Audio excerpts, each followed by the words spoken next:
புதுச்சேரியில் செய்தியாளர்களுக்கு பேட்டியளித்த அதிமுக செயலாளர் அன்பழகன், மக்களால் தேர்ந்தெடுக்கப்பட்ட எந்த அரசாக இருந்தாலும் அரசுக்கு நேர்மையாக வரவேண்டிய வருவாயை பெற வேண்டியது அரசின் கடமையாகும். புதுச்சேரியில் மதுபான கொள்முதல், மதுபான விநியோகம் ஆகிய இவ்விரண்டையும் அரசே செய்தால் ஆண்டுக்கு 1000 கோடி மேல் வருவாய் வரும். ஆனால் கடந்த கால திமுக காங்கிரஸ் கூட்டணி அரசாக இருந்தாலும் சரி, தற்போதைய ஆளும் அரசாக இருந்தாலும் மதுபான கொள்கை முடிவில் சரியான முடிவு எடுக்காமல் சுய நலத்துடன் செயல்படுவதால் அரசுக்கு ஆண்டுதோறும் சுமார் 1000 கோடி ரூபாய் அளவிற்கு வருவாய் இழப்பு ஏற்படுகிறது. இது ஆளும் அரசியல்வாதிகளின் திட்டமிட்ட முறைகேடாகும்.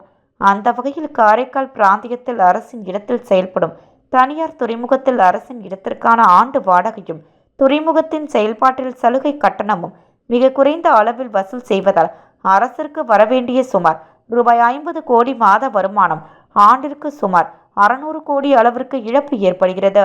காரைக்காலில் 598 ஏக்கர் அரசு நிலத்தில் 2009ஆம் ஆண்டு மார்க் என்ற தனியார் நிறுவனத்தின் மூலம் கடற்கரையில் துறைமுகம் செயல்பாட்டிற்கு கொண்டு வரப்பட்டது. அப்போது 1 ஏக்கர் நிலத்திற்கு வாடகையாக ஓராண்டிற்கு சுமார் 9000, மாதத்திற்கு 1 ஏக்கர் 750 என முடிவு செய்தனர். அதே போன்று அந்த துறைமுகத்தின் மூலம் ராயல்டிக்கு பதிலாக சலுகை கட்டணமாக மொத்த வருமானத்தில் 2.6% நிறுவனம் வழங்க வேண்டும் என ஒப்பந்தம் போடப்பட்டது. சுமார் 598 ஏக்கர் நிலத்திற்கும் ஆண்டிற்கு ரூபாய் 52 லட்சம் மட்டும் இடத்தின் வாடகையாக அரசுக்கு செலுத்துகிறது.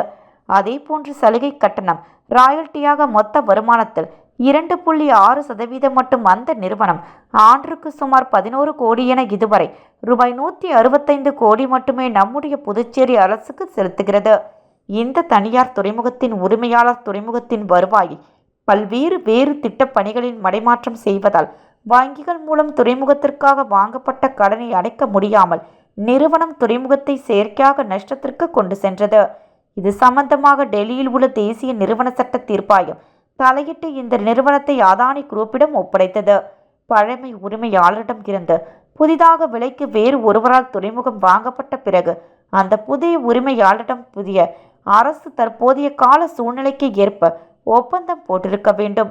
இந்த துறைமுகம் 2009ஆம் ஆண்டில் இருந்து 2024ஆம் ஆண்டு வரை சுமார் 15 ஆண்டுகளில் மத்திய அரசுக்கு சர்வீஸ் வரியாக ரூபாய் 197.12 கோடியும், ஜிஎஸ்டியாக ரூபாய் 303.38 கோடியும், சுங்க வரியாக ரூபாய் 574.50 கோடியும் என இதுவரை 6250 கோடி மத்திய அரசுக்கு செலுத்தியுள்ளது.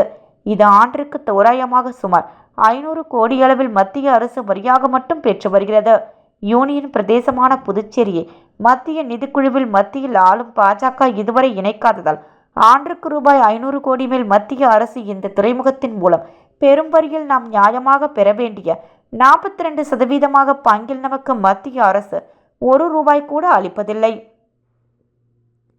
மேலும் இந்த துறைமுகம் இதுவரை ரயில் மூலம் செய்யப்படும் போக்குவரத்து கட்டணமாக மட்டும் சுமார் 4155 கோடி ரயில்வே துறைக்கு செலுத்தியுள்ளது.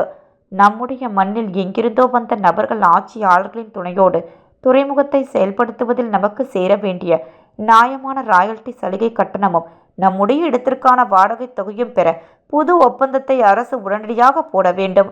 இது சம்பந்தமாக மாண்புமிகு முதலமைச்சர் அவர்களுக்கும் மேதகு துணைநிலை ஆளுநர் அவர்களுக்கும் நம் மாநிலத்தின் தலைமை செயலாளர் அவர்களுக்கும் சரியான முடிவினை எடுக்க வேண்டும். இக்கால சூழ்நிலைக்கு ஏற்ப புதிய ஒப்பந்தம் போடப்பட்டால் வாடகை வரி, சலுகை கட்டணம் ஆகியவற்றின் மூலம் மட்டும் நமக்கு ஆண்டுக்கு சுமார் 600 கோடி அளவிற்கு காரைக்கால் துறைமுகத்திற்கு நேரடி வருவாயும் மத்திய அரசை இது சம்பந்தமாக நேரடியாக சென்று வலியுறுத்தினால் மத்திய அரசின் வருவாயில் இருந்து ஒரு கணிசமான தொகையும் நமக்கு கிடைக்கும். ஆனால் ஆளும் அரசின் வருவாய் பெருக்கத்திற்காக எந்த விதமான முடிவும் எடுக்காமல் இருப்பது பல்வேறு சந்தேகங்களுக்கு இடமளிப்பதாக தெரிகிறது. இது சம்பந்தமாக சட்டமன்ற உறுப்பினர்கள் அரசின் கவனத்திற்கு உரிய புள்ளி விவரங்களோடு கொண்டு செல்லாதது வருத்தம் அளிக்கக்கூடிய விஷயமாகும் என அதிமுக பொதுச் செயலாளர் அன்பழகன் தெரிவித்துள்ளார்.